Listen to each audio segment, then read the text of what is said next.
Hello everybody, तो welcome back to another chapter of your biology cheat sheet, जिसमें हम NCERT line by line revise करते हैं, लेकिन क्वेश्चंस के फॉर्म में। सबसे पहले जो लोग भी इस चैनल पर न्यू हैं, my name is Nitika Batra and I am your biology educator. और हम एक बहुत अमेजिंग सीरीज यहाँ पर करें जिसमें हम आपका पूरा सिलेबस रिवाइज करें। ऑलमोस्ट 12th रिवाइज कर चुके हैं कंप्लीट, 11th में भी सिर्फ हमारी प्लांट फिजियो बाकी है। तो अगर आपने ये वीडियोस मिस कर दी हैं तो आपको प्लेलिस्ट मिल जाएगी, आप उस पर जाकर इसको दोबारा देख सकते हैं।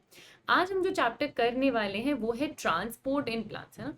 बहुत बढ़िया तरीका है अगेन रिवीजन का, क्योंकि आप एनसीईआरटी रिवाइज कर लेते हैं क्वेश्चंस की फॉर्म में, तो समझ में आ जाता है अगर हमने कोई लाइन मिस की होती है तो, और हमें पता लग जाता है कि कहाँ पर हमें थोड़ी ज़्यादा मेहनत करने की ज़रूरत है। अपनी मिस्टेक नोटबुक ओपन रखना है ताकि जो भी गलतियां हों आप उसमें लिख सकें। शुरू करें हम लोग ट्रांसपोर्ट इन प्लांट से। पहला क्वेश्चन हमारे पास क्या आ रहा है? Melvin Calvin earned Nobel prize in 1961 for. Melvin Calvin ने C3 साइकिल के बारे में आपको बताया था। तो जो उनको नोबेल प्राइज मिला था वो किसके लिए मिला था? Mapping the pathway of carbon assimilation. पहली बात, एब्सॉर्प्शन नहीं एसिमिलेशन, एब्सॉर्प्शन नहीं एसिमिलेशन, और एसिमिलेशन फोटोसिंथेसिस में, रेस्पिरेशन में नहीं, क्योंकि इन्होंने हमें C3 साइकिल के बारे में बताया था। तो आंसर क्या होगा? सी। आंसर क्या होगा? सी। आगे देखो question number second, cytoplasmic streaming helps to move substances over small distance. Cytoplasmic streaming क्या है? साइटोप्लाज्म के अंदर ही सब्सटेंस की मूवमेंट होना, साइक्लोसिस भी कहते हैं इसको। तो ऑफ कोर्स शॉर्ट डिस्टेंस होगा।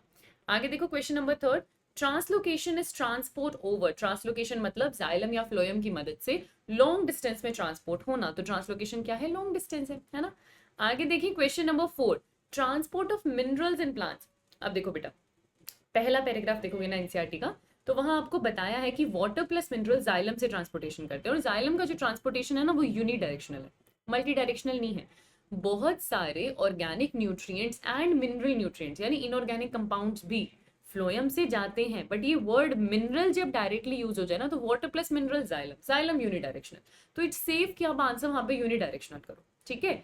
आगे देखिए question number 5, nutrients are re exported from senescent leaf to nascent leaf. जो लीफ मरने वाली है, जो बूढ़ी हो चुकी है, सेनेसेंट लीफ है सॉरी, वहां से आपकी यंग लीफ के पास आप न्यूट्रिएंट्स वापस लेके जाएंगे। इसीलिए तो हम कहते हैं कि फ्लोएम से अगर आप कहते थे कि सिर्फ ऑर्गेनिक कंपाउंड जाता है, नहीं, इनऑर्गेनिक न्यूट्रिएंट्स भी जाते हैं, है ना।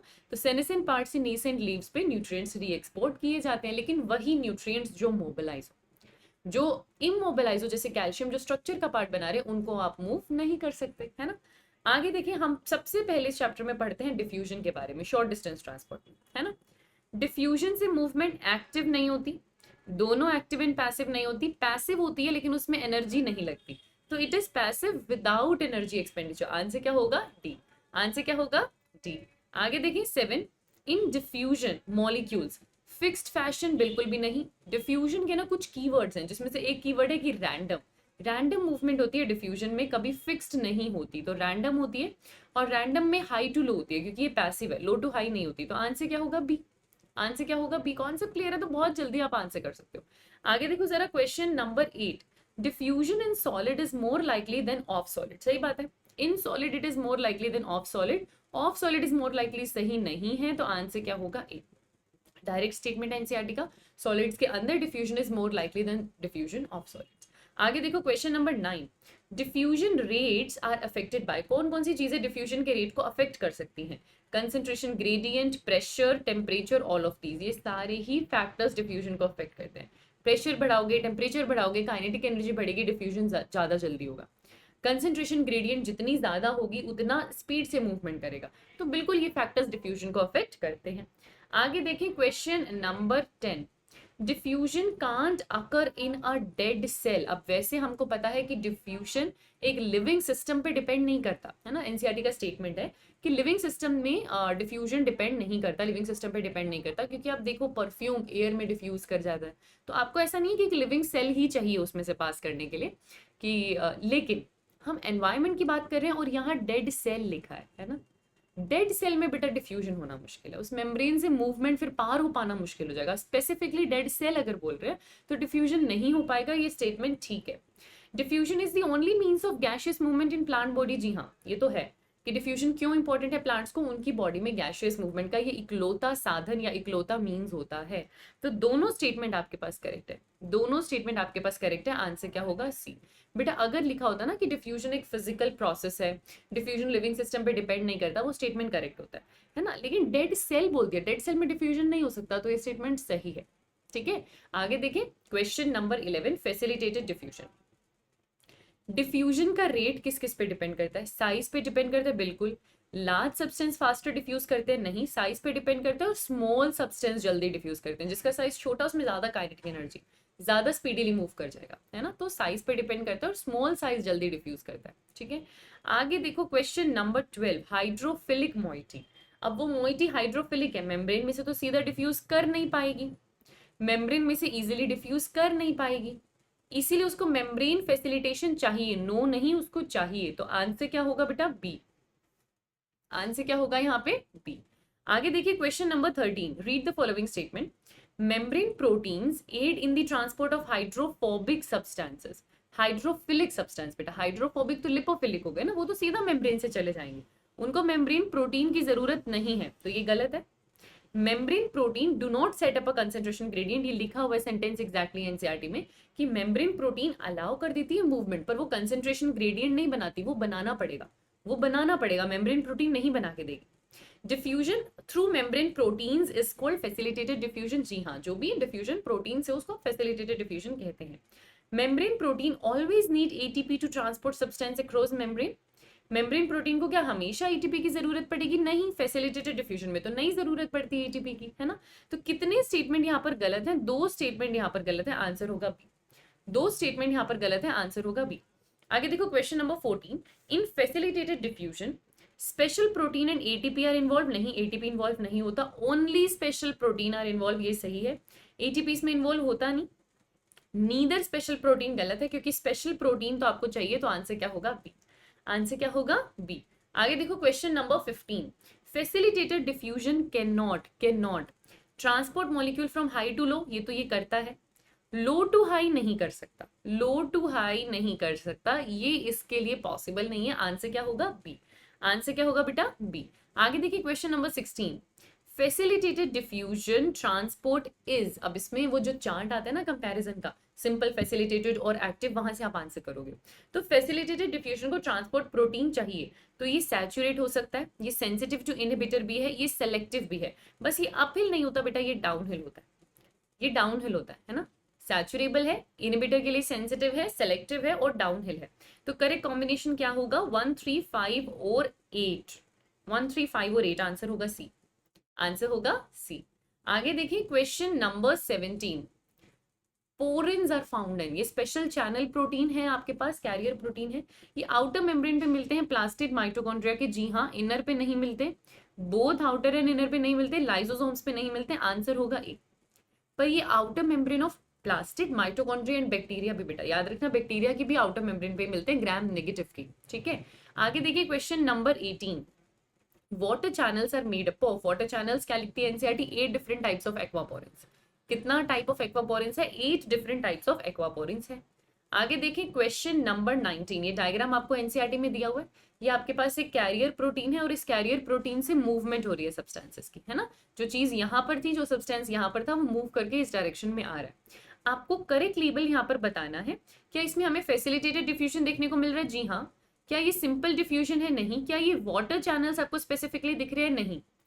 अब देखो बात यह है कि हालांकि हमें पता है वाटर चैनल्स भी फैसिलिटेटेड डिफ्यूजन से ही होते हैं, है ना, होते हैं, सही बात है। लेकिन वाटर चैनल्स एक्वापोरिन है, वो इसी तरीके से दिखेंगे ये जरूरी नहीं है, हो सकता है वो उस कैरियर प्रोटीन की तरह दिखते हो जो शेप चेंज करता हो। ये हमें पता है, एनसीईआरटी का डायग्राम हमें स्पेसिफिकली फैसिलिटेटेड डिफ्यूजन दिखाता है, तो वही हमारा आंसर होगा, है ना। हालांकि कैरियर प्रोटीन चाहिए आपको वाटर चैनल्स के लिए, बट वो ये टाइप ऑफ एक्वापोरेंस है, वो यहाँ पर दिख रहा हो ऐसा कुछ नहीं है, है ना। आगे देखिए question number 20, question number 20, symports और एंटीपोर्ट्स या यूनिपोर्ट्स की बात हो रही है। Symport will not work if single type of molecule is there. सही बात है, क्योंकि सिम्पोर्ट में आपको 2 टाइप के मॉलिक्यूल चाहिए जो सेम डायरेक्शन में जा रहे हो। यूनिपोर्ट अलाउज 2 मॉलिक्यूल, यहीं पर ये गलत हो जाता है, यूनिपोर्ट एक मॉलिक्यूल के ट्रांसपोर्टेशन की बात करता है। Antiport allows 2 type of molecules to move in opposite direction, ये स्टेटमेंट बिल्कुल सही है। कितनी स्टेटमेंट करेक्ट है बेटा? 2 स्टेटमेंट करेक्ट है, आंसर सी होगा। 2 स्टेटमेंट यहाँ पर करेक्ट है, आंसर सी होगा। आगे देखें क्वेश्चन नंबर 21। डायग्राम इस तरफ दे रखा है, थोड़ा सा देख लेना। Question number 21। अच्छा, यहाँ पर आपको डायग्राम दे रखा है यूनिपोर्ट, एंटीपोर्ट, सिम्पोर्ट का। मैं थोड़ा सा जूम कर रही हूँ आपके लिए ताकि आप देख सके, अच्छा ये फिर विजिबल नहीं होगा, रुकिए।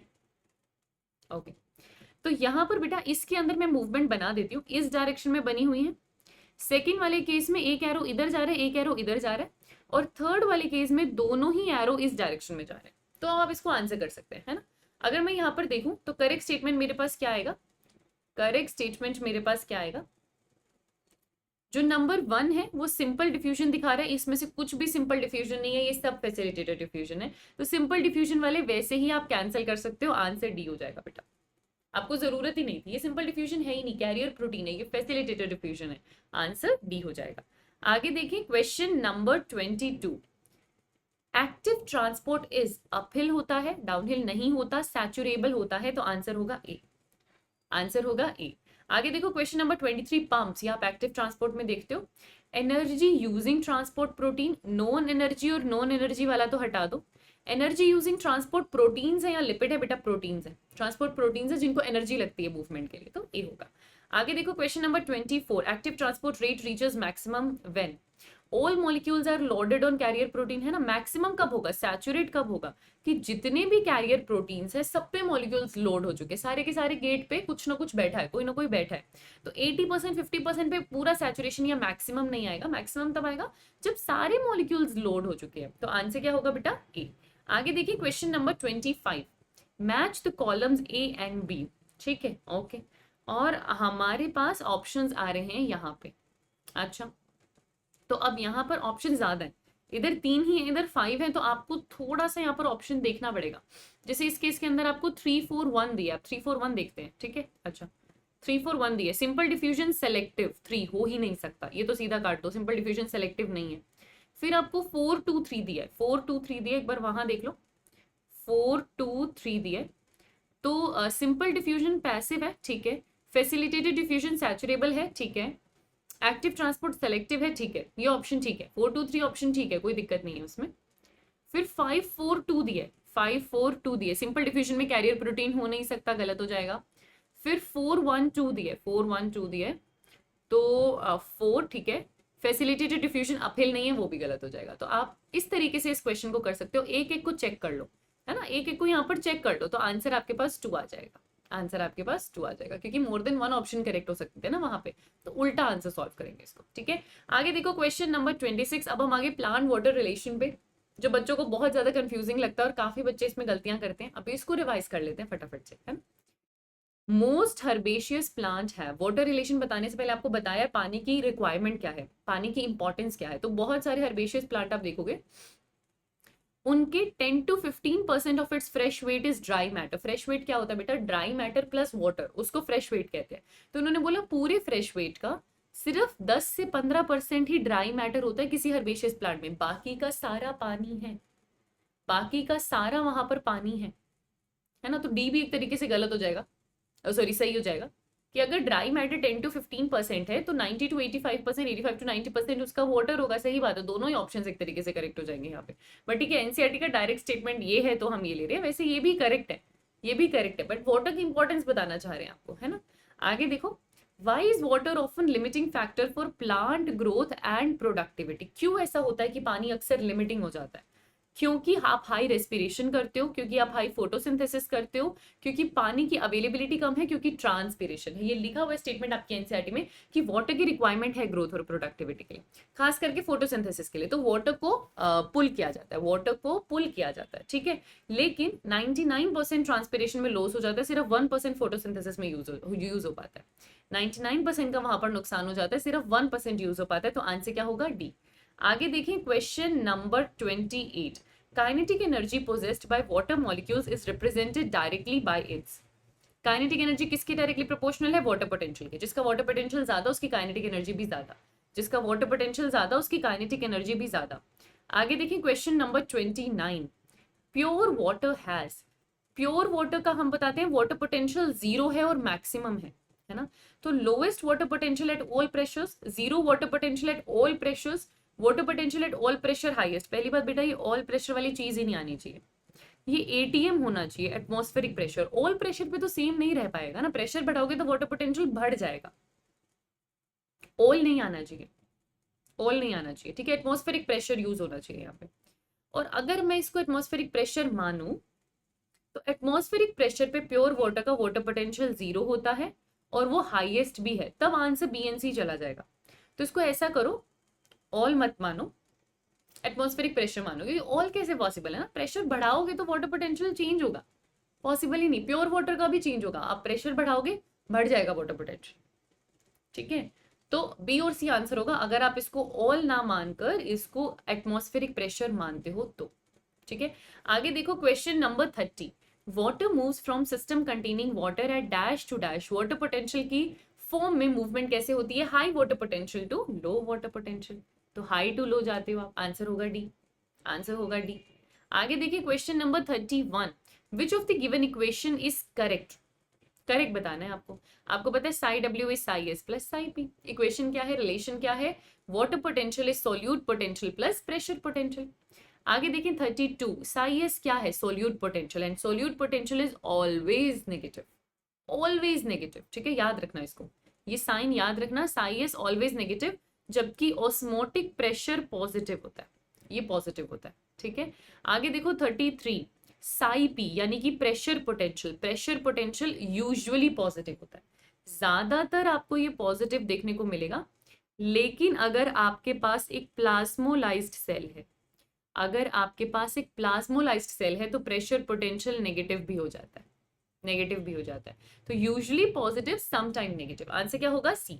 आगे देखो question number 34, the more the solute, solute जितना ज्यादा होता है बेटा उतना ज्यादा ऑस्मोटिक प्रेशर होता है, सोल्यूट जितना ज्यादा होता है सोल्यूट पोटेंशियल उतना कम होता है।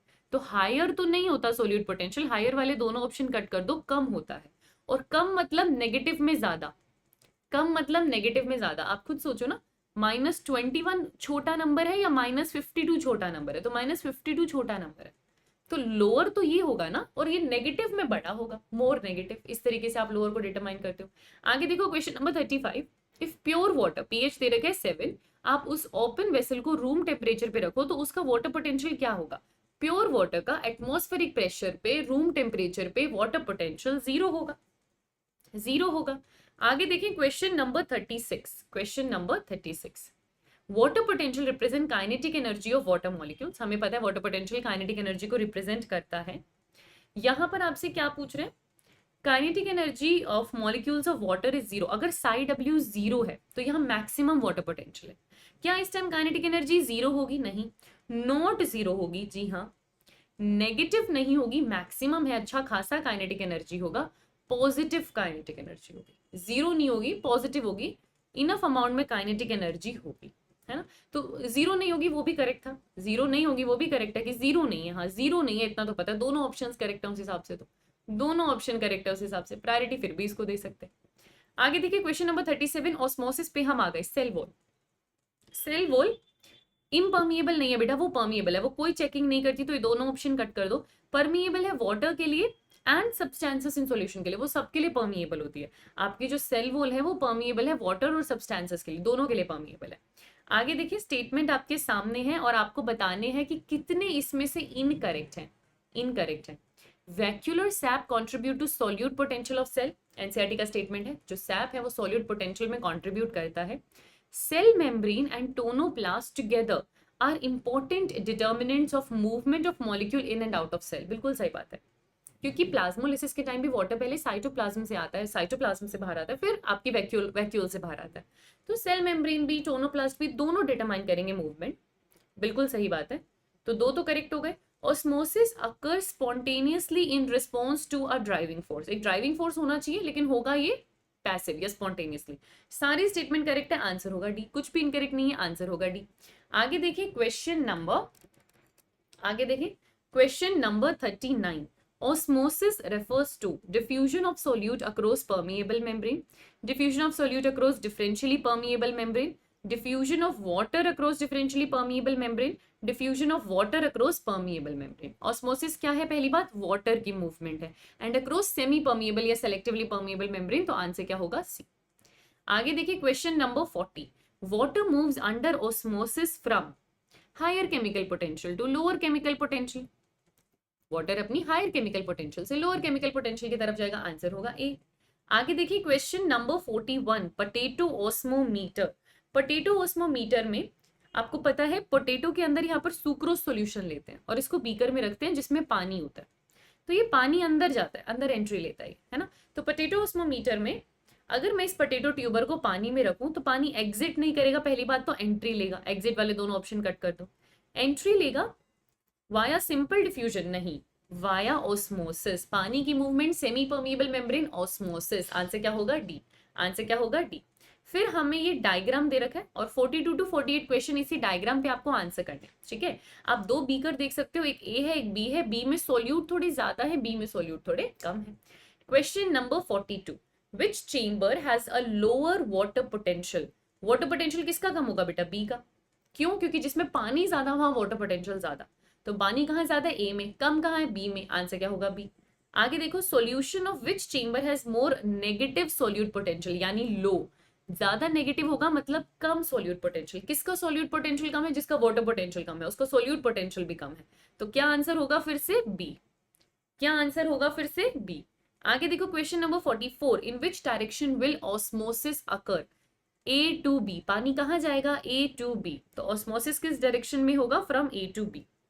आगे देखिए question number 45, which solution has the higher solute potential. Solute potential किसका ज्यादा, जिसका वाटर पोटेंशियल ज्यादा, यानी कि ए, तो आंसर क्या होगा, बी। आंसर क्या होगा, बी। आगे देखो question number 46, at equilibrium which chamber will have lower water potential, both are equal. आपके पानी की movement high to low water potential तब तक होती है जब तक कि इक्विलिब्रियम ना आ जाए और दोनों का वाटर पोटेंशियल सेम ना हो जाए, तो इक्विलिब्रियम पे वाटर पोटेंशियल सेम होता है, वाटर पोटेंशियल सेम होता है। आगे देखो question number 47, if one chamber has psi of -2000 kilo pascal and other has -1200, which is the chamber with higher psi, यानी वाटर पोटेंशियल किसका ज्यादा है।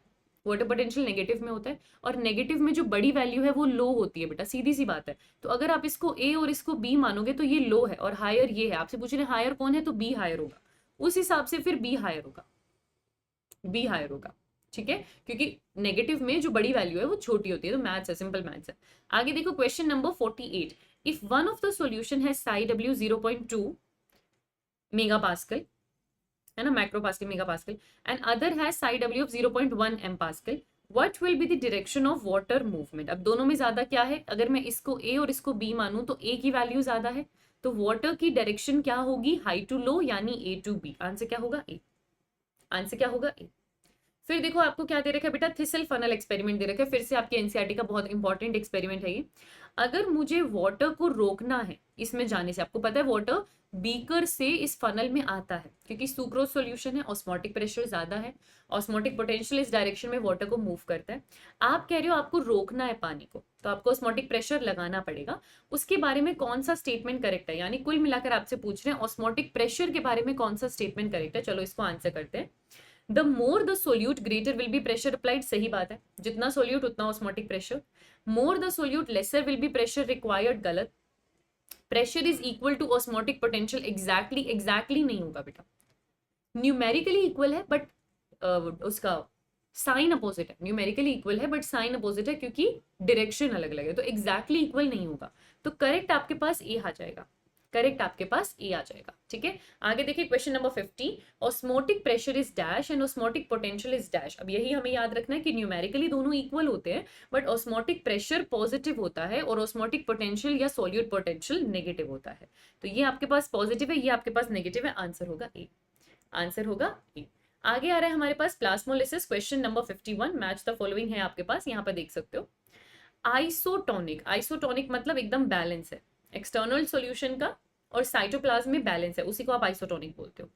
हाइपोटोनिक यानी बाहर जो सॉल्यूशन है उसमें पानी ज्यादा है, एक्सटर्नल सॉल्यूशन डाइल्यूट ज्यादा है। हाइपरटोनिक यानी बाहर जो सॉल्यूशन है वो कंसंट्रेटेड ज्यादा है, तो आंसर क्या होगा, 2, वो कंसंट्रेटेड ज्यादा है, तो 312 होगा, यानी कि बी, यानी कि बी। आगे देखो क्वेश्चन नंबर 52, सेल्स। हाइपोटोनिक में सेल स्वेल करेगा, जी हाँ। आइसोटोनिक में श्रिंक करेगा, नहीं। स्वेल करेगा आइसोटोनिक में, बिल्कुल नहीं, सेम रहता है बेटा आइसोटोनिक में। हाइपरटोनिक में स्वेल करेगा, नहीं, प्लास्मोलिसिस हो जाएगा। हाइपोटोनिक में स्वेल करेगा, हाइपरटोनिक में श्रिंक करेगा, आंसर होगा डी। आंसर होगा डी। आगे देखो क्वेश्चन नंबर 53, प्लास्मोलिसिस अकर्स। अब प्लास्मोलिसिस हाइपोटोनिक सॉल्यूशन में होता है, नहीं बेटा। प्लाज्मोलिसिस मतलब क्या, अगर ये आपके पास सेल है तो सेल के अंदर से जो सेल वॉल है, वो सेल वॉल के अंदर जो सेल मेम्ब्रेन है वो बेचारी सिकुड़ के छोटी सी रह जाएगी, सिर्फ कुछ पॉइंट पे सेल वॉल से अटैच रहेगी, उसको आप प्लाज्मोलिसिस बोलते हो। इसका मतलब अंदर का जो वाटर कंटेंट है वो बाहर आया है, तो इसको आप क्या बोलोगे कि एक्सोऑस्मोसिस हुआ है। और वो कब होगा, जब बाहर हाइपरटोनिक सॉल्यूशन होगा। तो प्लाज्मोलिसिस के लिए वाटर इनटू द सेल नहीं आता, हाइपरटोनिक सॉल्यूशन होता है, उस सॉल्यूशन में सोल्यूट पक्का ज्यादा है, इसलिए वो हाइपरटोनिक है। सेल मेम्ब्रेन इसमें टर्जिड नहीं होती, प्लाज्मोलाइज्ड होती है। तो आंसर क्या होगा, सी। आंसर क्या होगा, सी।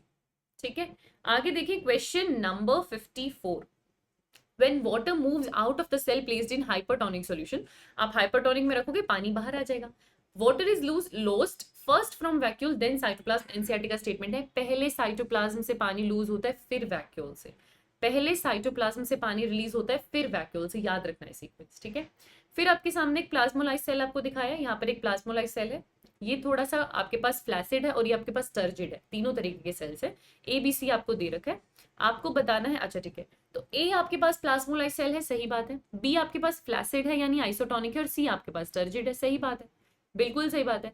आइसोटोनिक है, हाइपरटोनिक, अच्छा इन्होंने सी को क्या बोला, हाइपरटोनिक, बी को क्या बोला, फ्लैसिड। सी हाइपरटोनिक नहीं है, सी हाइपोटोनिक है, और ए टर्जिड नहीं है, तो ये गलत हो गया। ए हाइपोटोनिक नहीं, हाइपरटोनिक में रखने से बनेगा, और ए टर्जिड नहीं है, तो आपने बाकी एलिमिनेशन भी कर लिया, वैसे भी आपके पास आंसर क्या आएगा, ए। आगे देखो question number 56, the process of plasmolysis is. Plasmolysed cell को आप रिवर्स कर सकते हो, वापस हाइपोटोनिक में रखो, पानी अंदर आ जाएगा, रिवर्स हो जाएगा। कुछ कंडीशन में शायद ना हो पाए, बट यूजुअली ऑलवेज नहीं बेटा, ज्यादातर और यूजुअली ये रिवर्सिबल होता है। Question number 57, plant cell do not rupture in hypotonic solution. पानी अंदर आया, टारगेट प्रेशर बढ़ा, फिर भी आपका सेल रप्चर नहीं किया, क्यों, क्योंकि बाहर सेल वॉल है जो इक्वल वॉल प्रेशर लगाती है ना। बाहर की तरफ जो सेल वॉल है, अगर सेल मेम्ब्रेन इस डायरेक्शन में प्रेशर लगा रहा है तो वॉल अपोजिट डायरेक्शन में प्रेशर लगाती है, इसलिए रप्चर नहीं करता। नेक्स्ट देखो, what will be the psi p of flaccid cell. मैंने आपको बताया था प्रेशर पोटेंशियल ज्यादातर पॉजिटिव रहता है, लेकिन प्लाज्मोलाइज्ड सेल का नेगेटिव होता है और फ्लैसिड सेल का जीरो होता है, टर्जिड का पॉजिटिव होता है, ठीक है। तो आंसर क्या होगा, जीरो। आंसर क्या होगा, जीरो। इसको मार्क कर लो और इसको याद रखना कि एक फ्लैसिड सेल की अगर आप बात करते हो तो एक फ्लैसिड सेल के अंदर एक फ्लैसिड सेल का जो प्रेशर पोटेंशियल है वो क्या होना चाहिए, जीरो। आगे देखिए क्वेश्चन नंबर 59, इनबिबिशन। वॉल्यूम रिड्यूस करेगा, नहीं, वॉल्यूम तो बढ़ती है। एक्टिव ट्रांसपोर्ट है, नहीं, पैसिव है। अलोंग द कंसेंट्रेशन ग्रेडियंट है, जी हाँ, it is along the concentration gradient. Special type के सॉलिड्स या कोलॉइड्स में आपको इनबिबिशन देखने को मिलेगा। आगे देखिए क्वेश्चन नंबर 60, बल्क मूवमेंट। अब लॉन्ग डिस्टेंस ट्रांसपोर्ट पे आप आ गए हो। Bulk movement of substances through vascular tissue of a plant is known as translocation. Xylem और फ्लोएम से जो लॉन्ग डिस्टेंस ट्रांसपोर्ट होता है उसे ट्रांसलोकेशन कहते हैं, ये आपने पहले भी सॉल्व किया था। सब्सटेंसेस इन मास फ्लो, अगर आप मास फ्लो की बात करो तो they are swept at some pace in a solution, are swept at speed depending upon their size, are swept at some pace in suspension. बेटा पहली बात, ये सम पेस नहीं है, सेम पेस होना चाहिए, है ना। क्या होता है जब आप बल्क फ्लो, मास फ्लो की बात करते हो तो इतना सारा जो लिक्विड के साथ, सॉल्वेंट के साथ ट्रांसपोर्ट हो रहा है, उसके अंदर छोटे छोटे सोल्यूट्स भी ट्रांसफर कर रहे हैं, है ना। तो वो सारे के सारे सब्सटेंसेस जो हैं, चाहे उस सॉल्यूशन में हो, चाहे मतलब चाहे डिसॉल्व हुए हो या सस्पेंशन में हो, फर्क नहीं पड़ता, पर क्योंकि पूरा का पूरा ट्रांसपोर्टेशन हो रहा है ना, तो सब सेम पेस पे जाते हैं। अलग अलग स्पीड नहीं आप डिटरमाइन कर सकते। आप पूरे पानी को ऊपर खींच रहे हो तो उसके अंदर सारे मिनरल सेम स्पीड पे जाएंगे। तो दोनों ए और सी करेक्ट है, दोनों ए और सी करेक्ट है, चाहे सस्पेंशन चाहे सॉल्यूशन सेम पेस पे जाएंगे, ठीक है। आगे देखिए question number 62, bulk flow, mass flow. जो आप एक साथ लॉन्ग डिस्टेंस ट्रांसपोर्ट कराते हो सारे सब्सटेंस का, उसको एक प्रेशर ग्रेडियंट चाहिए। अब चाहे वो पॉजिटिव हाइड्रोस्टैटिक प्रेशर हो चाहे नेगेटिव हाइड्रोस्टैटिक प्रेशर हो, पर प्रेशर चाहिए, आंसर सी होगा। आगे देखिए question number 63, xylem is associated with translocation of mainly. अब अगर आप बात करो अलग अलग ट्रांसपोर्टेशन जाइलम और फ्लोएम का, तो जाइलम आपको पता है मेनली वाटर, कुछ मिनरल सॉल्यूट्स, ऑर्गेनिक नाइट्रोजन, क्योंकि आपको पता है nitrogen majorly organic amino acids के फॉर्म में जाइलम से ट्रांसपोर्टेशन करती है, एंड हॉर्मोन्स। सुक्रोज फ्लोएम से आएगा, इसलिए ये नहीं है। बहुत सारे इनऑर्गेनिक सोल्यूट्स फ्लोएम से आते हैं, कुछ आपको पता है, मतलब इनऑर्गेनिक मिनरल्स जो है, मिनरल सोल्ट्स की बात हो गई ना, तो मिनरल सोल्ट्स तो आ ही रहे हैं आपके पास जाइलम से, है ना। तो क्या है, 1, 3, 4 और 6 करेक्ट है। 1, 3, 4 और 6 करेक्ट है। तो 3, 4, 6 इसमें आ रहा है, 5 नहीं होगा, 2 तो बिल्कुल भी नहीं होगा, 2 वाले हो ही नहीं सकते, वो फ्लोएम के हैं, तो आंसर सी होगा, क्योंकि 1, 3, 4 और 6 होना चाहिए। तो 3, 4, 6 सी ऑप्शन में आ रहा है, आंसर सी ज्यादा करेक्ट होगा, आंसर सी ज्यादा करेक्ट होगा। ठीक है, आगे देखो question number 64। Absorption of water along the mineral solutes by root hair is. Root hair से पानी के साथ साथ मिनरल सॉल्यूट्स भी आ जाते हैं। पहले जो मिनरल सॉल्यूट्स आते हैं, याद रखना, वो एक्टिवली आते हैं, वो आयंस के फॉर्म में एक्टिवली आते हैं। वाटर पीछे पीछे पैसिवली आता है, वाटर पीछे पीछे पैसिवली आता है। ठीक है, तो वाटर किससे आ रहा है बेटा, डिफ्यूजन से। वाटर पीछे पीछे सीधा किससे आ जाता है, डिफ्यूजन से आ जाता है, प्योरली बाय डिफ्यूजन आंसर हो जाएगा। आगे देखिए question number 65। Apoplast is continuous throughout the plant except. Apoplast cortical cells में इंटरसेलुलर स्पेस से चल जाएगा।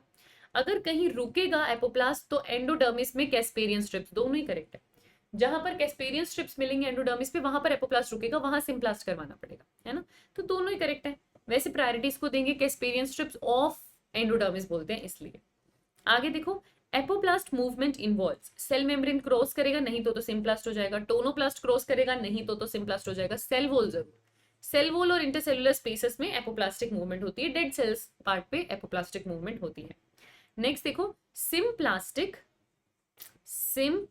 System of cells is connected through nucleoplasm नहीं, साइटोप्लाज्म है बेटा, न्यूक्लियोप्लाज्म नहीं। तो न्यूक्लियोप्लाज्म वाले तो चीजें कट हो जाएंगी।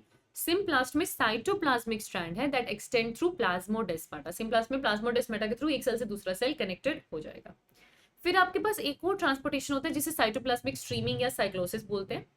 ये लॉन्ग डिस्टेंस नहीं करता, शॉर्ट डिस्टेंस करता है। हाइड्रिला में देखा था सिम्प्लास्टिक मूवमेंट का पार्ट है, आंसर होगा डी। हाइड्रिला में नोटिस हुआ था क्लोरोप्लास्ट के मूवमेंट के लिए, और ये सिम्प्लास्टिक मूवमेंट का पार्ट है, आंसर होगा सी।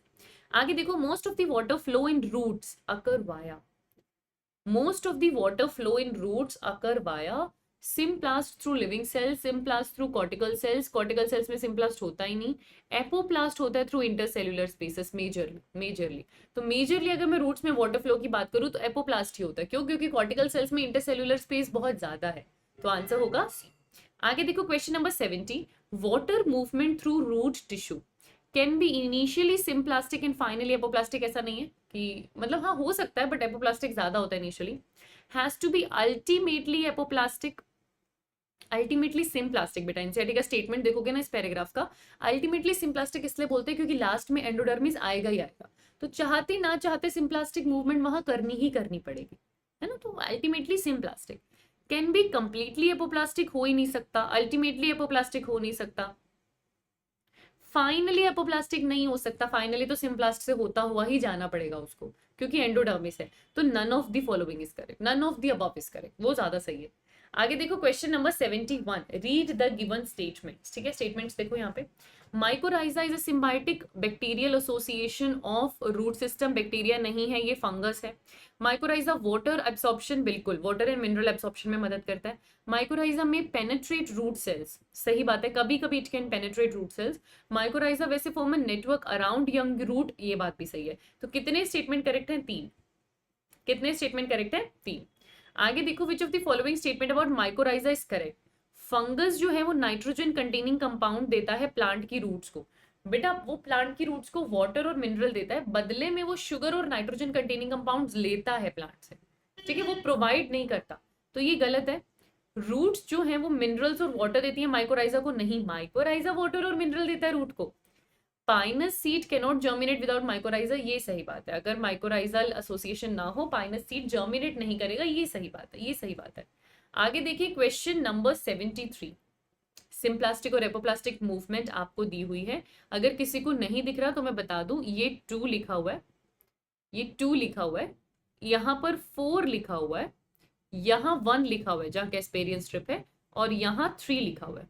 ठीक है, ये आपके पास जाइलम है। अब आपको मार्क करना है, करेक्ट लेबल आपको बताना है।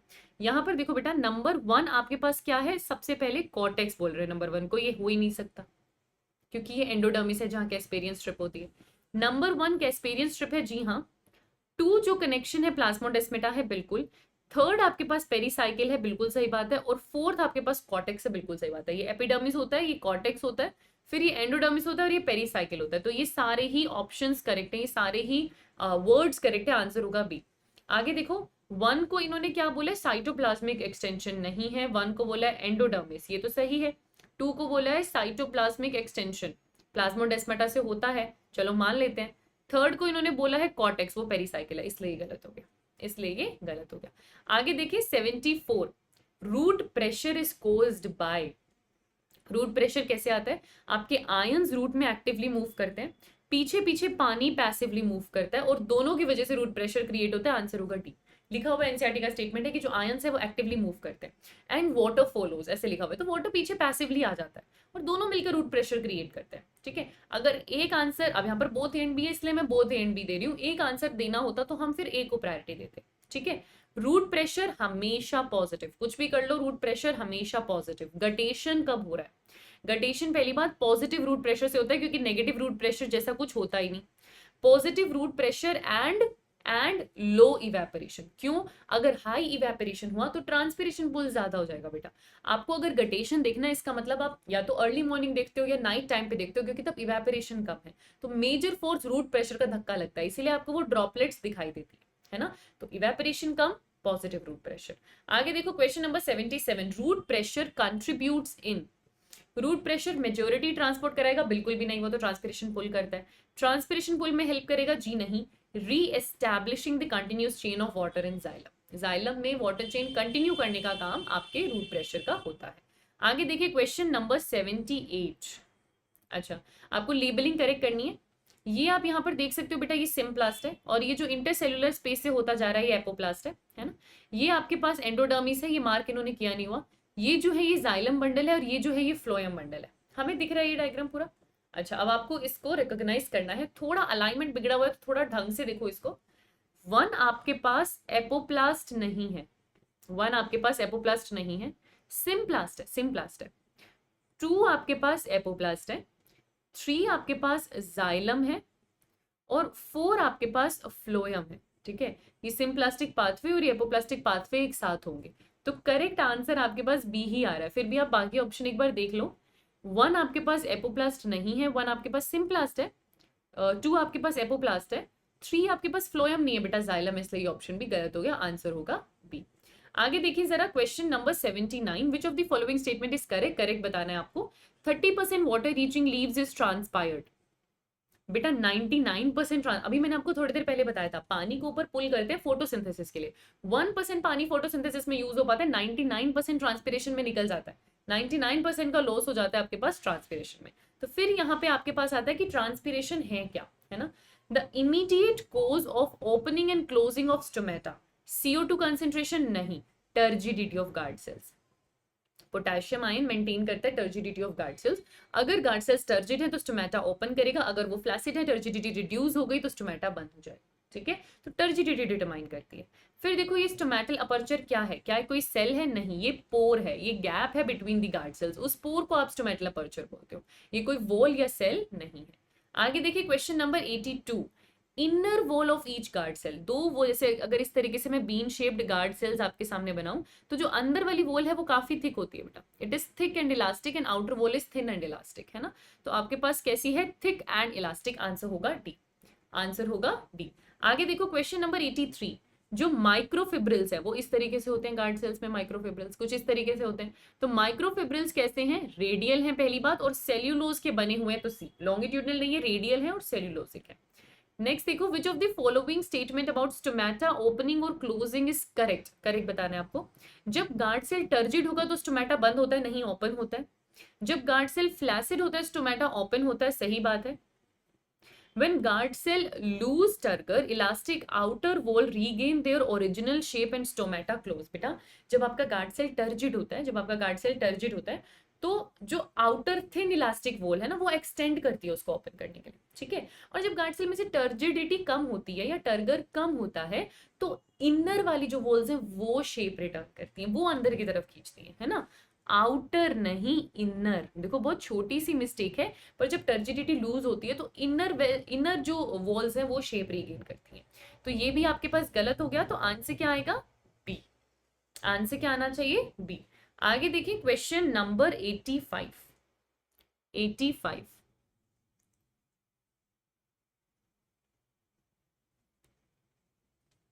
ये भी गलत है, नन ऑफ दीज जाएगा, नन ऑफ दीज जाएगा, सॉरी। देखो इसको जरा, ये क्या बोल रहे हैं, जब गार्ड सेल्स फ्लैसिड हैं तो स्टोमेटा ओपन नहीं क्लोज। टर्जिडिटी में ओपन होता है, जब टर्जिड होता है तब ओपन होता है, जब फ्लैसिड होता है तो क्लोज होता है। आंसर डी होगा, सारे स्टेटमेंट गलत है, आंसर डी होगा। आगे देखिए question number 85। How many of the following are plant factors affecting transpiration? ढंग से देखो बेटा, दो तरीके के फैक्टर्स हैं जो ट्रांसपिरेशन अफेक्ट करते हैं, कुछ एक्सटर्नल होते हैं, कुछ इंटरनल होते हैं। जो इंटरनल होते हैं ना, उन्हें ही प्लांट फैक्टर्स कहा जाता है, जो इंटरनल प्लांट के फैक्टर्स होते हैं। अच्छा, water status of plant internal है, नंबर ऑफ स्टोमेटा इंटरनल है, विंड स्पीड एक्सटर्नल है, लाइट एक्सटर्नल है, ह्यूमिडिटी एक्सटर्नल है, टेम्परेचर एक्सटर्नल है, कैनोपी स्ट्रक्चर इंटरनल है। मतलब जेनेटिक्स रीजन है इसका, है ना, प्लांट फैक्टर्स। तो तीन ऐसे फैक्टर्स हैं जो प्लांट के फैक्टर्स हैं जो ट्रांसपिरेशन इफेक्ट कर रहे हैं। आंसर क्या होगा? बी। फिर देखो आपको क्या दे रखा है, एक डायग्राम यहाँ पर दे रखा है। इसके अंदर आपको बेटा सबसे पहले ये अंदर वाला जो रेडियल माइक्रोफिब्रिल है वो मार्क किए हुए हैं, दूसरे में आपके पास ये बाहर वाला सेल मार्क किया हुआ है, और तीसरे के अंदर आपके पास अपर्चर मार्क किया हुआ है। तो फर्स्ट आपके पास माइक्रोफिब्रिल है, फिर गार्ड सेल है, और फिर स्टोमेटल अपर्चर है। थोड़ा सा अलाइनमेंट बिगड़ा जरूर हुआ है, पर पहले आपको माइक्रोफिब्रिल्स दिखा रहे हैं, फिर गार्ड सेल्स, और फिर स्टोमेटल अपर्चर। आंसर होगा बी। आगे देखिए question number 87। Which of the following statement is incorrect? Cohesion is the property of xylem sap. Cohesion दोनों वाटर मॉलिक्यूल्स के बीच का अट्रैक्शन होता है, ठीक है। Adhesion is attraction of water molecules to surface of tracheary element, सही बात है। Adhesion is property of xylem wall. Xylem wall, adhesion किसी भी पोलर सरफेस से, ट्रैकेरी एलिमेंट से वाटर का अट्रैक्शन है ना, तो जाइलम वॉल की प्रॉपर्टी नहीं है, ये वाटर की प्रॉपर्टी है कि उसका उस पोलर का किसी नॉन पोलर से अट्रैक्शन होना, है ना। तो यही इनकरेक्ट होगा, यही इनकरेक्ट होगा। Capillarity is the ability of water to ascend in thin tubes, ये बात ठीक है। पतली पतली ट्यूब्स लेस डायमीटर में उसका असेंड होना ही कैपिलैरिटी होती है, ये बात सही है। आगे देखो question number 88। Water is moved from xylem to leaf cells by. Xylem से लीफ सेल में जब वाटर मूव होता है, पुश फोर्स तो बिल्कुल भी नहीं होता बेटा, पुल होता है। तो पुश वाले तो दोनों ऑप्शन कट कर दो। Pull force of cohesion between water molecules, उस टाइम कोहेजन की वजह से जाइलम, अब देखो जाइलम से लीफ सेल यानी अनलोडिंग की बात करें बेटा, आपसे इस क्वेश्चन में अनलोडिंग की बात करें, अनलोडिंग पूछा है आपसे। इसके अंदर अगर आप देखोगे तो आपको बताया गया कि वाटर जो एयर में डिफ्यूज करता है यानी ट्रांसपीरेशन, वाटर के डिफ्यूज करने की वजह से इंटरसेल्यूलर स्पेस में पानी की हो गई कमी, और जाइलम में है पानी ज्यादा, तो एक पुल फोर्स क्रिएट होता है और जाइलम से पानी अनलोड होता है। होता ये पैसिवली है, पर ये क्रिएट कैसे होता है? Water diffusing into the air यानी ट्रांसपीरेशन से क्रिएट होता है, जिसकी वजह से पानी अनलोड हो पाता है। आंसर होगा डी। आगे देखो क्वेश्चन नंबर 89।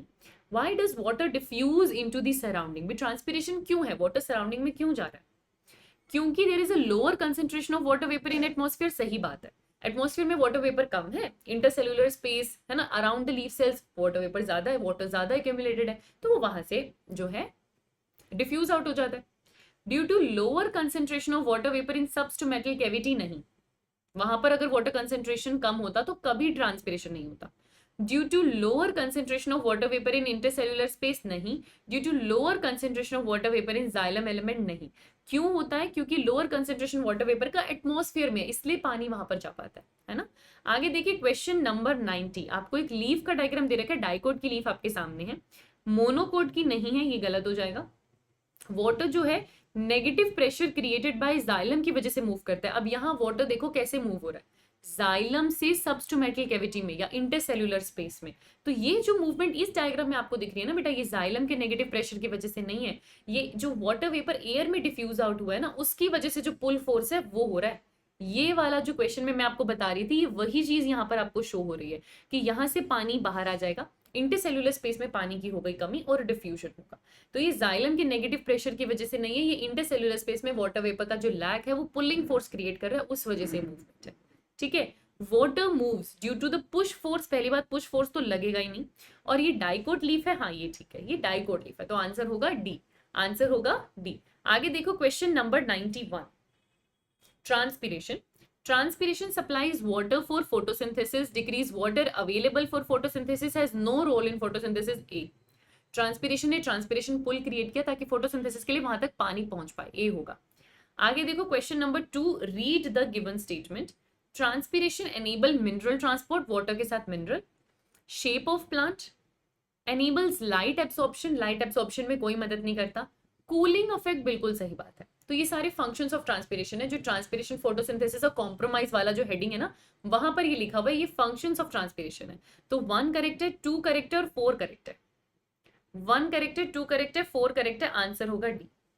आगे देखिए question number 93, transpiration cools leaf surface by up to. Transpiration leaf surface को 10 से 15 डिग्री सेल्सियस तक ठंडा करता है, 10 से 15 डिग्री सेल्सियस तक ठंडा करता है। 94 देखो, a limiting factor for photosynthesis is water due to evaporation by high light intensity, water due to transpiration, sunlight due to cooling effect of transpiration, CO2 due to excess transpiration.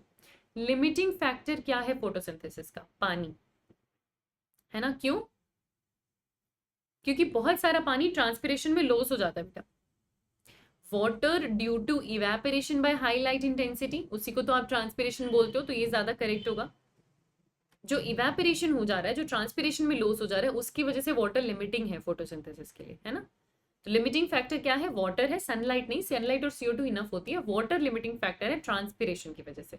आगे देखो question नंबर 95, humidity of rain forest are largely due to. Rain forest में इतनी humidity क्यों है? क्योंकि बहुत सारा ट्रांसपिरेशन हो रहा है, बहुत सारा ट्रांसपिरेशन हो रहा है। वाटर को रूट से लीफ तक पहुंचाना है, न्यूट्रिएंट्स को रूट से लीफ तक पहुंचाना है वाटर को। ठीक है, आंसर क्या होगा यहाँ पे? डी। देखो, लीफ से रूट नहीं जाता इसलिए ये नहीं है, लीफ से रूट नहीं जाता इसलिए ये नहीं है। न्यूट्रिएंट्स और वाटर रूट टू लीफ जाते हैं, लेकिन जो ह्यूमिडिटी हुई है वो वाटर की वजह से हुई है। वाटर की साइक्लिंग हो रही है बार बार रूट टू लीफ, है ना, वाटर की साइक्लिंग हो रही है रूट टू लीफ। तो जो ट्रांसपिरेशन होगा, वाटर वाटर वेपर के फॉर्म में लूज होगा, लोस्ट होगा, तभी वहां पर दूसरा पानी या नया पानी जो है रूट से वापिस आ पाएगा, है ना, पुल क्रिएट हो पाएगा। तो उस साइक्लिंग की वजह से ह्यूमिडिटी क्रिएट हो रही है। आगे देखिए, read the given statement. C4 plant loses double the water. नहीं, C4 तो बेटर एफिशिएंट है बेटा, ये ज्यादा एफिशिएंट है शुगर बनाने में, और वाटर लॉस भी ये कम करते हैं। तो 1 इनकरेक्ट है, 2 करेक्ट है, आंसर सी होगा। 1 इनकरेक्ट है, 2 करेक्ट है, आंसर सी होगा। आगे देखिए question number 97, all minerals can not be passively absorb by roots. Minerals, सब सारे मिनरल्स पैसिवली नहीं आ पाते। क्यों? ज्यादातर मिनरल आयन की फॉर्म में, वो मेम्ब्रेन क्रॉस नहीं कर पाते। मिनरल का कंसेंट्रेशन सोइल में ज्यादा है than the concentration of mineral in roots. ये गलत है बेटा। अगर सोइल में कंसेंट्रेशन ज्यादा होता तो पैसिवली आ जाते। दिक्कत ये है कि उनका कंसेंट्रेशन सोइल में कम है, रूट्स में ज्यादा है ना, है ना, सोइल में कम है, कम है, कम है। तो आंसर क्या होगा? ए। आंसर क्या होगा? ए। बढ़िया। आगे देखिए question number 98, which of the given statement is correct about Uptake of mineral ion. Mineral ion का अपटेक एक्टिव अपटेक होता है, फिर वो वाटर को एक्टिवली लाने देते हैं, नहीं। पैसिव अपटेक होता है, नहीं, एक्टिवली होता है। सबसे पहली बात, एक्टिव अपटेक होता है जो वाटर को पीछे पीछे पैसिवली आने देता है, सही बात है, ये करेक्ट स्टेटमेंट है, आंसर होगा सी। आयंस एक्टिवली आते हैं, पीछे पीछे पानी पैसिवली फिर आ जाता है ना, तो आंसर क्या होगा? सी। आगे देखो question number 99, ions are absorbed from soil by both active and passive. Again NCERT का स्टेटमेंट, आयंस एक्टिवली और पैसिवली दोनों एब्जॉर्ब हो सकते हैं, लेकिन मेजरली कैसे होंगे? एक्टिव। मेजरली कैसे होते हैं? एक्टिव। आगे देखिए question number 100, the transport proteins embedded in the plasma membrane of endodermal cells. Endodermal cells में ट्रांसपोर्ट प्रोटीन्स जो होते हैं, इसलिए वो चेक पॉइंट होते हैं। वो चेक पॉइंट क्यों है? क्योंकि वो हर सोल्यूट को जाने देंगे? नहीं, क्योंकि वो कुछ ही सोल्यूट्स को क्रॉस करने देते हैं, कुछ ही सोल्यूट्स को क्रॉस करने देते हैं, इसीलिए तो हम उनको चेक पॉइंट बोलते हैं, इसीलिए हम उनको चेक पॉइंट बोलते हैं। आगे देखो question number 101, quantity and types of solute reaching xylem are decided at control point of epidermal, नहीं। control point of pericycle, नहीं। control point of cortical cells, नहीं। control point of endodermal। Endodermal वहां पर suberin है, वहां पर आप decide करोगे कितना क्वांटिटी और कौन से टाइप का सोल्यूट आगे जा रहा है। नेक्स्ट देखो 102, layer of suberin present in roots. Suberin है आपके पास एंडोडर्मिस में, तो वो कॉर्टेक्स में है नहीं।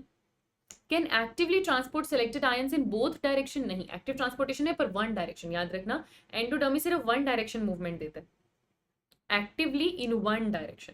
एंडोडर्मिस से जो मूवमेंट है वो एक्टिवली इन वन डायरेक्शन है, ठीक है। आगे देखिए क्वेश्चन नंबर 103, अच्छा इसके नीचे है, हाँ। After the ion reach xylem, their further transport to all part of plant is through translocation बेटा। डिफ्यूज देखो जाइलम में आने के बाद एपोप्लास्ट है तो डिफ्यूजन होगा नहीं, एक्टिव ट्रांसपोर्ट है नहीं क्योंकि ट्रांसपिरेशन पुल से जा रहा है, तो लॉन्ग डिस्टेंस ट्रांसपोर्ट है तो ट्रांसलोकेशन। आंसर क्या होगा? सी।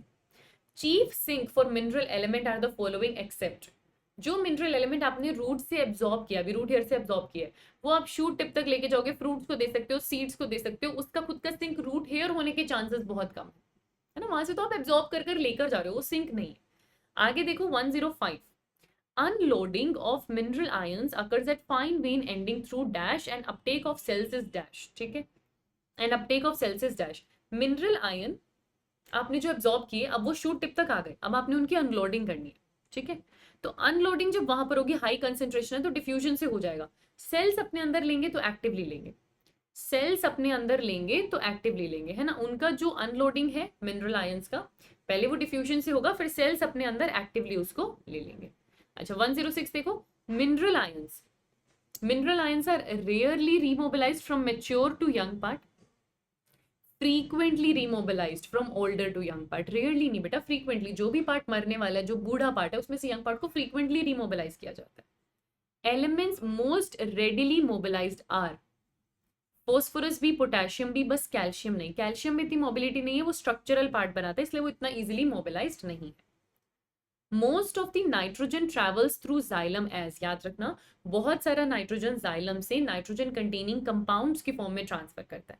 Nitrogen containing compounds organic compounds के फॉर्म में ट्रांसफर करता है, सिर्फ कुछ अमाउंट नाइट्रोजन का इनऑर्गेनिक आयंस की फॉर्म में जाता है।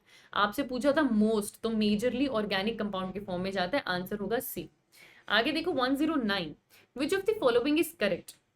Most of phosphorus and sulphur are carried as organic compound, नहीं। नाइट्रोजन ज्यादातर ऑर्गेनिक कंपाउंड की फॉर्म में जाता है, पर फॉस्फोरस और सल्फर मेजरली इनऑर्गेनिक कंपाउंड की फॉर्म में जाते हैं। Most of phosphorus and sulphur are carried as inorganic compound, ये सही है। Little of phosphorus and sulphur are carried as organic compound, ये सही है, आंसर होगा बी एंड सी। तो जो आपका फॉस्फोरस और सल्फर है majorly organic compound, inorganic compounds के फॉर्म में जाता है, बहुत थोड़ा ऑर्गेनिक कंपाउंड्स के फॉर्म में जाता है। फिर देखिए 110, read the given statements। some exchange of materials occur between xylem and phloem, जी हाँ। we cannot say that xylem transport only inorganic nutrients, बिल्कुल सही बात है, क्योंकि अब हमको पता है कि ऑर्गेनिक नाइट्रोजन उसमें से जा रहा है, हॉर्मोन्स जा रहे हैं, सिर्फ इनऑर्गेनिक न्यूट्रिएंट्स नहीं जाते। तो दोनों स्टेटमेंट करेक्ट है, दोनों स्टेटमेंट करेक्ट है, बट ये इसका करेक्ट एक्सप्लेनेशन है या नहीं है? कुछ मटेरियल का एक्सचेंज जाइलम और फ्लोएम के बीच में होता है, होता है। We cannot say xylem transport only inorganic nutrient, सही बात है। आप पहली बात अगर ये बोल रहे हो कि जाइलम और फ्लोएम में एक्सचेंज है, तो फ्लोएम का मटेरियल जाइलम में आएगा कुछ कुछ, तो आप ये कैसे कह सकते हो कि सिर्फ इनऑर्गेनिक न्यूट्रिएंट्स है? तो ये सही बात है और ये करेक्ट एक्सप्लेनेशन भी है, उस हिसाब से ये करेक्ट एक्सप्लेनेशन भी है। आगे देखिए question number 111, Which of the following statement about source and sink is incorrect? Incorrect को सर्कल करेंगे। Source is the part which produce food like leaf. Sink is the part which needs food. Leaf can never be sink, root में act as source. देखो spring time में root में food storage है, वो source की तरह act करता है। लीफ कभी सिंक नहीं हो सकता, ये गलत है बेटा। डेवलपिंग लीफ बर्ड सिंक की तरह काम कर सकते हैं, तो ऐसा नहीं है कि लीफ कभी सिंक नहीं हो सकता, ऐसा नहीं है। उसको भी तो रिक्वायरमेंट होती है फूड की, डेवलपिंग या फोटोसिंथेटिक ग्रैन्यूल्स बनाते टाइम उसको डेवलपमेंट की जरूरत हो सकती है, न्यूट्रिएंट की जरूरत हो सकती है, तो ऐसा नहीं है कि लीफ कभी भी सिंक नहीं होगा, है ना। अच्छा करेक्ट स्टेटमेंट आपको चूज करना है। Movement in phloem is bidirectional, left and right नहीं, up and down, up and down. जो बोलते हैं लास्ट पैराग्राफ में कि फ्लोएम बाई डायरेक्शनल है, वो मूवमेंट कैसी बताते हैं बेटा? अप एंड डाउन की, both up and down movement है, इसलिए बाई डायरेक्शनल है। आगे देखिए फ्लोएम सैप, फ्लोएम सैप में क्या है? वाटर है, सुक्रोज है, कुछ कुछ हॉर्मोन्स भी हैं, कुछ कुछ हॉर्मोन्स भी हैं, तो आंसर क्या होगा? ए, ए। आगे देखो 114, amino acids are transported by, बहुत सारा nitrogen containing compound amino acid के फॉर्म में जाइलम से आ रहा है, और कुछ अमीनो एसिड्स आपके फ्लोएम में भी हैं, तो अमीनो एसिड जाइलम और फ्लोएम दोनों से ट्रांसपोर्टेशन करते हैं, अमीनो एसिड जाइलम और फ्लोएम दोनों से ट्रांसपोर्टेशन करते हैं। ठीक है, कितने सारे कॉन्सेप्ट्स आपके रिवाइज हो रहे हैं। मिनरल आयन ज्यादातर एक्टिव, पानी पीछे पीछे पैसिवली आएगा। जब अनलोडिंग हो रही है मिनरल आयंस की तो पहले डिफ्यूजन सेल उससे एक्टिवली अपटेक करेगा। एक फ्लैसिड सेल का साइपी 0 होता है। मैं कुछ इंपॉर्टेंट पॉइंट्स आपको रिकॉल करा रही हूँ। ज्यादातर जाइलम में आपको वाटर, मिनरल न्यूट्रिएंट्स, हार्मोन्स और ऑर्गेनिक नाइट्रोजन कंटेनिंग कंपाउंड्स देखने को मिल जाएंगे। अमीनो एसिड जाइलम में भी ट्रांसफर करता है, फ्लोएम में भी ट्रांसपोर्टेशन करता है, हार्मोन जाइलम में भी ट्रांसपोर्टेशन करते हैं, फ्लोएम में भी ट्रांसपोर्टेशन करते हैं। ठीक है, कुछ इंपॉर्टेंट पॉइंट्स रिवाइज कर लिए। शुगर, शुगर किस फॉर्म में ट्रांसपोर्ट करता है? सुक्रोज, और सुक्रोज एक डाइसेकेराइड है। बनता ग्लूकोज की फॉर्म में, ट्रांसपोर्टेशन सुक्रोज की फॉर्म में, स्टोरेज स्टार्च की फॉर्म में। ठीक है, आगे देखेंगे क्वेश्चन नंबर 116। ग्लूकोज को सुक्रोज में कन्वर्ट करते हैं, कहां पे बेटा? सोर्स पे। ट्रांसपोर्टेशन से पहले पहले सुक्रोज बना देते हैं क्योंकि सुक्रोज की फॉर्म में ट्रांसपोर्टेशन करवाना है। आगे देखो, select the correct pathway for sugar transport by phloem as per the mass flow hypothesis. तो जो आपके पास मास फ्लो या बल्क फ्लो हाइपोथेसिस है उसमें मुझे अगर फ्लोएम का ट्रांसपोर्टेशन बताना है तो वो कैसे होगा? पहले सुक्रोज जाएगा कंपेनियन सेल्स में, फिर सीव ट्यूब में। तो ये तो नहीं है, ये भी नहीं है। पहले कंपेनियन में, फिर सीव ट्यूब में वाया डिफ्यूजन या वाया एक्टिव ट्रांसपोर्ट। तो बेटा ये क्या है? सुक्रोज का कंपेनियन और सीव ट्यूब में आना is loading of food, and loading of food is active. तो आंसर क्या होगा? डी। एक्टिव ट्रांसपोर्टेशन से होता है, लोडिंग एंड अनलोडिंग दोनों एक्टिव होती हैं। आगे देखिए question number 118। Loading at source during phloem translocation. अगर मैं फ्लोएम ट्रांसलोकेशन की बात करूं, सोर्स पे जो लोडिंग है वो एक्टिव है, एक्टिव है। अच्छा, अब लोडिंग से होगा क्या? फ्लोएम आपका हाइपरटोनिक हो जाएगा और पानी जाइलम से उसके अंदर आएगा। बिल्कुल सही बात है। हाइपोटोनिक नहीं होगा, हाइपरटोनिक होगा। वाटर शूट सेल से नहीं, जाइलम से आएंगे। हाइपोटोनिक नहीं होगा। आंसर ए है, आंसर ए है। ठीक है, हाइपरटोनिक हो जाएगा और पानी फिर जाइलम से उसके अंदर आ जाएगा। नेक्स्ट देखो, choose the correct option for phloem transportation. Loading active, unloading passive नहीं, दोनों एक्टिव। याद रखना इसको, फ्लोएम में लोडिंग हो या अनलोडिंग दोनों एक्टिव है। नेक्स्ट देखो, choose the incorrect option for phloem transport. Transportation occur due to high osmotic pressure in phloem. सही बात है। आपको पता है पहले हाइपरटोनिक है, फिर पानी आता है, ऑस्मोटिक प्रेशर वहां पर बढ़ जाता है, फिर वो हाई टर्गर प्रेशर या हाई ऑस्मोटिक प्रेशर लो की तरफ मूवमेंट करता है। Low osmotic pressure in xylem, xylem से पानी चला जाता है तो वहां पर लो ऑस्मोटिक प्रेशर नहीं है। वाटर पोटेंशियल ग्रेडियंट नहीं है, प्रेशर पोटेंशियल ग्रेडियंट जरूर बनता है। प्रेशर पोटेंशियल ग्रेडियंट जरूर बनता है, पर प्रेशर पोटेंशियल ग्रेडियंट से ना वाटर की मूवमेंट होती है, वाटर का ट्रांसलोकेशन होता है। फ्लोएम के लिए हम क्या बोलते हैं? High osmotic pressure in phloem. High osmotic pressure in phloem वही रिस्पॉन्सिबल है। ये जो आपको बोल रहे हैं pressure potentially negative and positive, आप वाटर की मूवमेंट के लिए पढ़ते हो है ना, या तो ट्रांसपिरेशन पुल या रूट प्रेशर। फिर देखो आपको ये डायग्राम दिया है फ्लोएम की मूवमेंट वाला। ये सोर्स है सेकंड पे जहां से लोडिंग होगी और यहाँ अनलोडिंग होती है, अगर आपने वो डायग्राम ढंग से एनसीईआरटी वाला देखा हो तो। ठीक है, तो ए में आपसे क्या बोल रहे हैं? शुगर सीव ट्यूब में एंटर करेगा और पीछे पीछे पानी आएगा। बी में आपसे क्या बोल रहे हैं? शुगर सीव ट्यूब से निकलेगा और पानी फिर वापस बाहर जाइलम में चला जाएगा। तो आप मुझे बताओ, शुगर की एंट्री सीव ट्यूब में कहाँ हो रही है बेटा? 2 में, वो लोडिंग है, और 1 और 3 अनलोडिंग है ना, 1 और 3 अनलोडिंग है। तो आपके पास 1 क्या है? बी है, 3 क्या है? बी है, और बीच में ए आना चाहिए। तो आंसर क्या होगा? डी। आंसर क्या होगा? डी। आगे देखो question number 122, girdling experiment. Girdling experiment के बारे में लास्ट में पढ़ते हो एनसीईआरटी में। इसमें हम एक्चुअली क्या देखना चाहते थे कि क्या फ्लोएम सच में फूड ट्रांसपोर्ट करता है और वो कौन सी डायरेक्शन में होता है। तो हम आइडेंटिफाई क्या करना चाहते थे? कौन सा टिश्यू फूड ट्रांसपोर्ट के लिए आपको चाहिए। आंसर क्या होगा? बी। गर्डलिंग एक्सपेरिमेंट में एक रिंग बनाते हैं आप बार्क की, उसको आप कट करते हैं, बाहर से बार्क कट करते हैं। बार्क में आप किस लेवल तक कट करते हैं बेटा? फ्लोएम तक, क्योंकि एवरीथिंग आउटसाइड वैस्कुलर कैम्बियम आप कट करते हो तो फ्लोएम भी कट हो जाता है उसमें। ठीक है, गर्डलिंग एक्सपेरिमेंट में स्टेम स्वेल किया था। जहां पर आप कट करते हो ना, जहां पर आप कट लगाते हो, यहां पर ये वाला हिस्सा स्वेल कर जाता है, उसके ऊपर वाला। क्यों? क्योंकि फूड यहां से नीचे आ रहा है पर आगे नीचे जा नहीं पा रहा, तो ये वाला हिस्सा स्वेल कर जाता है। तो स्वेलिंग आपको कहाँ देखने को मिलती है? Above the ring. बिलो तो नहीं देखने को मिलती, बोथ अबव एंड बिलो नहीं देखने को मिलती, अबव देखने को मिलती है। और इससे पता क्या चला था कि फूड का मूवमेंट यूनिडायरेक्शनल है टुवर्ड्स द रूट, की शूट से रूट में एक ही डायरेक्शन में खाना जाता है, ऐसा हमको पता लगा था कि towards the root one direction में वो मूवमेंट होती है। बाद में हमें पता चला कि ऐसा नहीं है, या फिर ये एक्सपेरिमेंट गलत है। तो आंसर क्या होगा? ए। आंसर क्या होगा? ए। और यहाँ पर आपने अपना ट्रांसपोर्ट इन प्लांट्स भी कंप्लीट कर लिया। और हम आज ही आपका मिनरल न्यूट्रिशन भी कंप्लीट कर लेंगे, ठीक है। तो ट्रांसपोर्ट यहाँ पर हो जाता है डन। 3 चैप्टर बाकी हैं प्लांट फिजियो के, रेस्पिरेशन ऑलरेडी हो चुका है, मिनरल भी हम आज ही कर लेंगे, कल आपका प्लांट फिजियो खत्म हो जाएगा। तो कल चीट शीट आपकी खत्म है, पूरी प्लेलिस्ट आपके पास है, जो चैप्टर रिवाइज करना है कर लो, और बाकी सारे चैप्टर्स आपके पास है, तो वेट मत करो प्लेलिस्ट खत्म होने का, ऑलरेडी आपके पास सारे चैप्टर्स आ चुके हैं, तो रिविजन शुरू करो और अपनी सारी मिस्टेक्स अभी पता कर लो, है ना। All the very best for your examination. Thank you.